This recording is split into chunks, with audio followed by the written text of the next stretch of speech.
what's blooming in the flower field today. Ed and I just got back from a business trip to Columbus that I'll tell you all about in another video, but I took a quick trip out to the flower field and picked myself a bouquet, and I thought I'd tell you what was ready right now. So I got this bouquet, and I'm going to give a quick clip to the bottom of it and give it all fresh cut.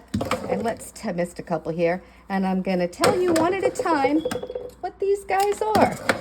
Push that off to the side, and I'm just going to lay these down. I'm going to start with a nice little clump of bachelor's buttons in the back here, just to sort of hold everything up a little bit. And start with that. And I'm going to put some other tall things in to hold it up. I've got some snapdragons in yellow and peachy, pinky apricot. And so we're sort of doing all these line flowers. There's a new one this week. This is a dwarf gladiola, and there's just starting to bloom. You usually want to pick these guys when about a third of them are showing color, but I couldn't resist and I picked one today. Throw a few more snapdragons. When we do the snapdragons, I do try and take all the leaves off of them. That will make the bouquet last longer, the flowers last longer. And we've had these for a while now. This is the larkspur, and it's very, very early blooming. And I think I just picked some purple ones. We'll throw those guys in there. And the stock didn't do all that well. I should have gotten it planted earlier, but there's a little bit of stock. So if you see one of those, you can pick one of those guys up. The sweet peas are still blooming, and I can't tell whether they're at the end or whether people are just picking them all, because there's not lots of them, but they're very fragrant.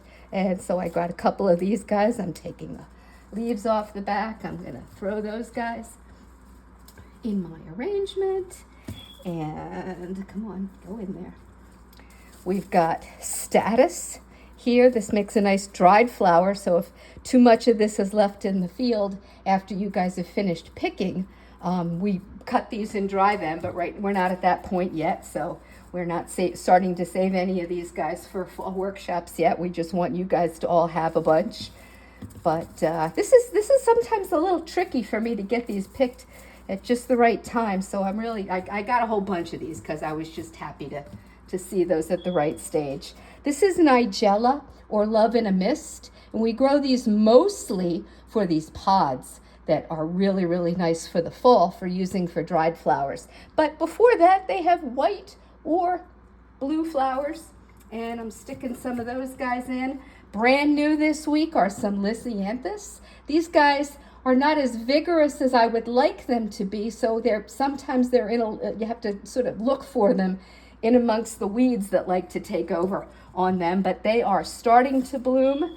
We've got a new batch of zinnias. This is Queenie series here, and I don't know whether this one is lime or peach or apricot, but they're really kind of cool colors. We'll throw a zinnia in there, and there's Cosmos in white and Cosmos in red popping up in the garden. This is a new one this year. This is Didiscus, and this is blue, and you don't see a lot of, they're just starting, so you got to hunt for those. Calendulas like the cold, and there's a nice little calendula to go in there. Has anybody counted? I don't know what we're at here for how many different kinds of flowers I have. One more calendula in there, and another status, and one more snapdragon, and that's the bouquet this week of things that are ready in the flower garden. Hope to see you soon.